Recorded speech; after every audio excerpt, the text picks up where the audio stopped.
Wir sind bei der Firma Knauf Sealing Solutions. Wir wurden hier am Standort vor 50 Jahren gegründet, 1974, seinerzeit noch als Hobal.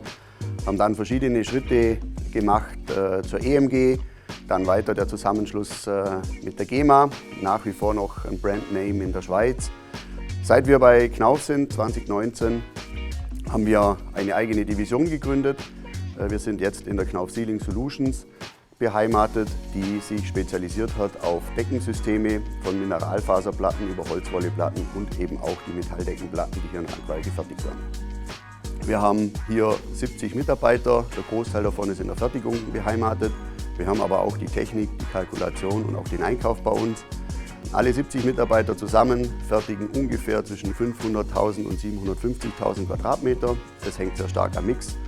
Die Sektoren, in denen wir zu Hause sind, ist zum einen mal das Transportwesen, also hier auch U-Bahn-Stationen etc.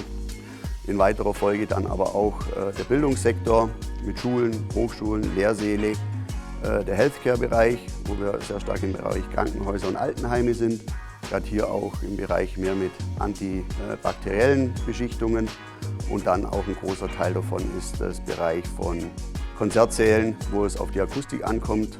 Denn die Metalldecke hat ja nicht nur den optischen Effekt, sondern auch einen sehr starken Effekt in der Akustik, dass sich die Personen im Raum in einem angenehmen Raumklima befinden. Wir haben seit ca. 20 Jahren eine verkettete S4P4 bei uns, auf der wir die großflächigen Teile machen. Darüber hinaus arbeiten wir mit einer Standalone S4 Stanze, gepaart dann mit 2 B3-Anlagen. Unsere Herausforderung bis jetzt war immer die, dass wir nur die größeren Teile auf der S4P4 fertig gekantet haben und alle Schmalteile dann gestanzt und händisch auf den B3s gekantet haben. Da wir sehr stark im Projektgeschäft unterwegs sind, sind wir immer damit konfrontiert, Kleinserien und komplexe Teile zu fertigen.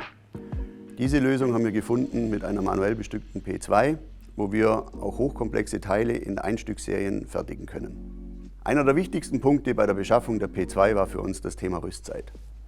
Von den angenommenen 5 bis 10 Minuten, die wir durchschnittlich auf unseren Abkantpressen haben, können wir heute die Zeit nutzen, um zu produzieren. Die Rüstzeit ist gegen 0 gegangen und somit haben wir hier eine deutliche Effizienzsteigerung. Ein weiterer Vorteil für uns war ganz klar das mit Salvagnini zusammen entwickelte Niederhaltersystem, das uns speziell im Bereich der Dreiecksplatten große Vorteile bietet. Wir arbeiten seit über 20 Jahren mit der Firma Salvagnini zusammen. Ursprünglich in der Beschaffung unserer Anlagen, dann mit dem Service, um die regelmäßigen Wartungen durchzuführen und in jüngster Vergangenheit eine sehr enge Zusammenarbeit in der Konzeption der neuen P2-Anlage. Wir befinden uns in einer sehr schnelllebigen Zeit, in der auch wir uns immer auf unsere Kundenwünsche neu einstellen müssen. Wir haben mit Salvagnini einen Partner gefunden, der uns im Bereich der flexiblen Automatisierung stark unterstützt und mit dem wir auch auf unsere Kundenwünsche eingehen können.